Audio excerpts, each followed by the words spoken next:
बिस्मिल्लाहिर्रहमानिर्रहीम अस्सलाम वालेकुम। सऊदी इन्फो यूट्यूब चैनल में आपको खुश आमदीद कहते हैं। ऐसे तमाम अफराद जो एग्ज़िट री एंट्री और अकामा की फ़्री तजदीद के हवाले से परेशान हैं, उनके लिए उम्मीद की एक किरण है, एक उम्मीद जागी है एक दफ़ा फिर। और हम उम्मीद करते हैं, दुआ करते हैं कि अल्लाह करे ऐसा ही हो। पाकिस्तान एम्बेसी ने अपने ट्विटर अकाउंट पे जाके एक ट्वीट की है। पाकिस्तान एम्बेसी सऊदी अरेबिया की जानिब से कहा गया है कि हम इस बारे में कोशिश कर रही हैं और सऊदी हुकूमत को हम कोशिश कर रहे हैं कि उनको मनवा लें। आपको कंप्यूटर स्क्रीन पे ये आपको मैं दिखा देता हूँ। यहाँ पे आप देख सकते हैं कि जो पूरा मैसेज आपको यहाँ पे दिया गया है।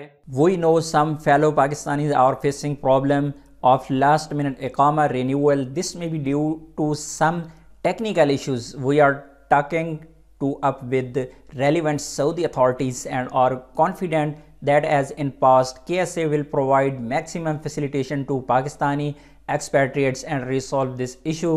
इसमें कहा गया है कि जो टेक्निकल वजूहात की बिना पे पाकिस्तानियों के जो अकामे तजदीद नहीं हुए थे, जिस तरह 31 जनवरी तक जो एक्सटेंशन भी मिली थी तो वो भी उसी दिन उन लोगों के अकामे एक्सपायर हो गए, उनकी छुट्टी एक्सपायर हो गई और मज़ीद एक्सटेंशन नहीं दी गई। और जवाज़ात ने भी यही कहा था कि टेक्निकल इश्यूज़ हैं जिस वजह से अकामों में और छुट्टी में तजदीद नहीं हुई थी। तो अभी कहा गया है कि पाकिस्तान एम्बेसी की जानिब से सऊदी अरेबिया की जो मुतल्लिका अथॉरिटीज़ हैं, मुतल्लिका इदारे हैं, उनके साथ बात की जा रही है ताकि पाकिस्तानियों को मैक्सिमम फैसिलिटेट किया जाए और इस मसले का हल दिया जाए।